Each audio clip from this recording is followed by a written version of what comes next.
인사가 만사라고 하지요. 예, 사람을 어떻게 쓰고 또 사람이 어떻게 일하느냐, 그게 사실은 모든 일을 좌지우지한다, 그런 얘기죠. 인사에서 실패하면 그러면 모든 게 어그러지겠지요. 그런데 사람 잘 만나고 사람 잘 쓰면 그러면 모든 게 다 잘 됩니다. 그러면 하나님은 어떻게 하실까요? 하나님은 어떤 사람을 쓰실까요? 하나님은 사람을 어떻게 운용하실까요? 말하자면 하나님의 인사 원칙입니다. 궁금하시지 않으십니까? 오늘 우리는 본문 말씀을 묵상하면서 하나님이 어떻게 인사 그거를 진행하시는지 그거를 묵상을 할 겁니다.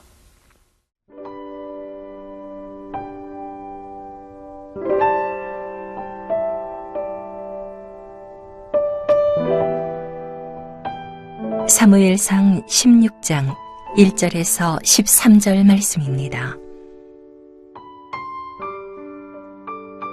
여호와께서 사무엘에게 이르시되 내가 이미 사울을 버려 이스라엘 왕이 되지 못하게 하였거늘 네가 그를 위하여 언제까지 슬퍼하겠느냐. 너는 뿔에 기름을 채워 가지고 가라. 내가 너를 베들레헴 사람 이새에게로 보내리니 이는 내가 그의 아들 중에서 한 왕을 보았느니라 하시는지라. 사무엘이 이르되 내가 어찌 갈 수 있으리이까.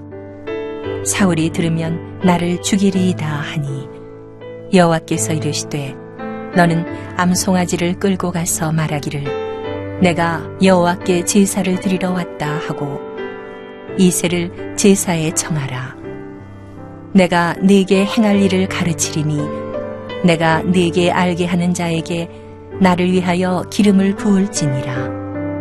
사무엘이 여호와의 말씀대로 행하여 베들레헴에 이르매 성읍 장로들이 떨며 그를 영접하여 이르되 평강을 위하여 오시나이까. 이르되 평강을 위함이니라. 내가 여호와께 제사하러 왔으니 스스로 성결하게 하고 와서 나와 함께 제사하자 하고 이새와 그의 아들들을 성결하게 하고 제사에 청하니라. 그들이 오매 사무엘이 엘리압을 보고 마음에 이르기를 여호와의 기름 부으실 자가 과연 주님 앞에 있도다 하였더니 여호와께서 사무엘에게 이르시되 그의 용모와 키를 보지 말라. 내가 이미 그를 버렸노라. 내가 보는 것은 사람과 같지 아니하니 사람은 외모를 보거니와 나 여호와는 중심을 보느니라 하시더라. 이새가 아비나답을 불러 사무엘 앞을 지나가게 하매 사무엘이 이르되 이도 여호와께서 택하지 아니하셨느니라 하니 이새가 산마로 지나게 하매 사무엘이 이르되 이도 여호와께서 택하지 아니하셨느니라 하니라. 이새가 그의 아들 7을 다 사무엘 앞으로 지나가게 하나 사무엘이 이새에게 이르되 여호와께서 이들을 택하지 아니하셨느니라 하고 또 사무엘이 이새에게 이르되 내 아들들이 다 여기 있느냐. 이새가 이르되 아직 막내가 남았는데 그는 양을 지키나이다. 사무엘이 이새에게 이르되 사람을 보내어 그를 데려오라. 그가 여기 오기까지는 우리가 식사 자리에 앉지 아니하겠노라. 이에 사람을 보내어 그를 데려오매 그의 빛이 붉고 눈이 빼어나고 얼굴이 아름답더라. 여호와께서 이르시되 이가 그니 일어나 기름을 부으라 하시는지라. 사무엘이 기름 뿔병을 가져다가 그의 형제 중에서 그에게 부었더니 이날 이후로 다윗이 여호와의 영에게 크게 감동되니라. 사무엘이 떠나서 라마로 가니라. 사람이 살면서 인사 문제, 넓게 얘기하면 인간관계죠. 거기에서 실패하는 또 실수하는 전형적인 유형이 있습니다. 이거는 누구를 막론하고 인사 문제에서 실패했다, 인사 문제에서 실수했다, 사람 관계 문제에서 이게 뭐가 잘못됐다, 그러면 사실은 따지고 들어가면 유형적으로 보면 거의가 이 문제입니다. 자, 어떤 것일까요? 자, 오늘 본문 말씀에서 제가 한두 절을 읽습니다. 사무엘상 16장 1절 말씀인데 제가 봉독하겠습니다. 여호와께서 사무엘에게 이르시되 내가 이미 사울을 버려 이스라엘 왕이 되지 못하게 하였거늘 네가 그를 위하여 언제까지 슬퍼하겠느냐. 여러분, 이 구절을 잠시만 생각해 보십시오. 사무엘은 정이 많은 분이었습니다. 지금 이 사무엘상 16장 즈음에서는 연세도 굉장히 이미 많이 드셨어요. 사무엘은 잘 압니다. 하나님이 사울을 이미 버렸다. 하나님의 결정에서 사울은 이미 끝났다. 이거를 선지자 사무엘, 연세 드신 그분은 잘 알아요. 그런데 오늘 여기 본문 말씀을 보세요. 사무엘 선지자는 계속해서 사울에 대해서 미련을 가지고 있었어요. 계속 슬퍼하고 있었잖아요. 다른 말로 말하면 우리 사람이 인사 문제, 인간관계에서 늘 실패하고 실수하는 것은 너무 인간관계에 얽매이기 때문에 그렇습니다. 한번 생각해 보세요. 정치인들 또는 신앙적 지도자들도 유명하고 존경받는 사람들도 제일 많이 실패하는 게 자식 문제 때문에 그렇죠. 친분 관계 때문에 그렇죠. 결국은 그것입니다. 그러니까 그리스도인은 마땅히 인간관계에 정이 있어야 되고 따뜻함이 있어야 되고 배려가 있어야 합니다. 그런데 그 선, 한계를 잘 분별해야 합니다. 사무엘 선지자 당연히 신앙 좋으신 분이었을 거예요. 그런데 평생토록 주님을 위해서 사무엘 선지자는 어린 아이였을 때부터 성전에서 자란 사람이잖아요. 그런데 평생토록 주님을 위해서 일을 한 분이지만 그런데 여기에서 지금 실패하고 또는 실수하는 길로 이렇게 어느 정도 걸어가고 있는 거예요. 하나님께서 말씀하십니다. 언제까지 너 그렇게 슬퍼하고 있을래? 내가 사울을 이미 버렸다. 그러면서 오늘 여기 구절을 보면 제가 아까 읽어드린 그 구절에서 중요한 문장 부분만 한번 뽑아서 읽어볼게요. 내가 하였거늘 네가 언제까지 슬퍼하겠느냐.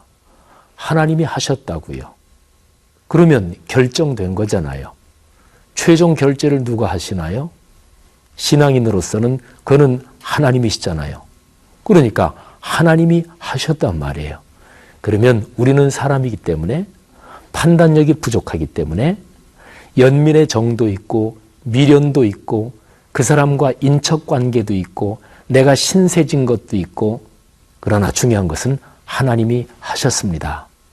그러면 우리도 마음을 정리하고 또는 정리되지 않은 마음이라고 할지라도 하나님 앞에 기도하면서 하나님의 뜻을 따라서 움직여야지요. 바로 이 점입니다. 자, 그런데 하나만 잠깐 더 교훈을 받을까요? 여러분, 그러면 하나님은 우리 사람의 상황은 전혀 고려하지 않으시는, 말하자면 당신이 결정한 것을 진행하시면서 냉정한 분이실까요? 아니에요. 하나님의 배려, 다른 말로 기가 막힌 센스를 우리는 이 본문에서 다시 한번 묵상해야 돼요. 자, 보세요. 2절 말씀에 사무엘이 하나님한테 이렇게 얘기합니다. 하나님이 너 베들레헴 사람 이새에게로 가서 그 아들 중에 한 사람에게 기름을 부어라. 그러니까 사울 왕으로는 끝났다. 다른 사람 왕으로 세워라 그런 건데 이새의 집으로 가라는 거예요. 2절에서 사무엘이 그래요. 내가 어찌게 갈 수 있겠습니까? 사울 왕이 들으면 나를 죽일 겁니다. 근데 하나님이 뭐라 그러세요?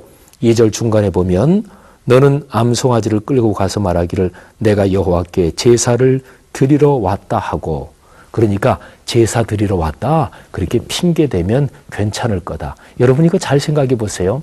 하나님이 이렇게 말씀하지 않으셨어요. 야, 너 사명을 위해서는 죽음도 각오하고 가야지. 뭐 그렇게 겁이 많냐? 이렇게 말씀하지 않으세요. 야, 넌 제사장 아니냐? 선지자 아니냐? 그러니까 짐승 가져가서 제사 드리러 왔다. 그러면 사울이 모를 거 아니냐? 여러분, 하나님이 지금 인자한 할아버지처럼 작전을, 잔꾀를 말씀해 주고 계시는 거 이거 이해하셔요? 하나님의 배려입니다.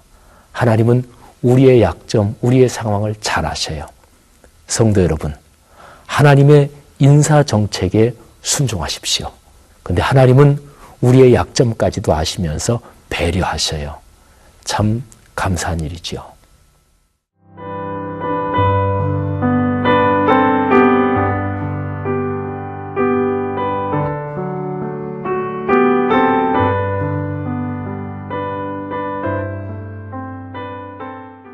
하나님의 인사에 대한 가장 기본적인 원칙에서 아주 유명한 말씀, 오늘 본문에서 먼저 잠깐 한번 보십시다. 오늘 사무엘상 16장 7절 말씀이에요. 하나님이 이렇게 말씀하십니다. 용모와 키를 보지 말라. 내가 이미 그를 버렸노라. 내가 보는 것은 사람과 같지 아니하니 사람은 외모를 보거니와 나 여호와는 중심을 보느니라. 아멘.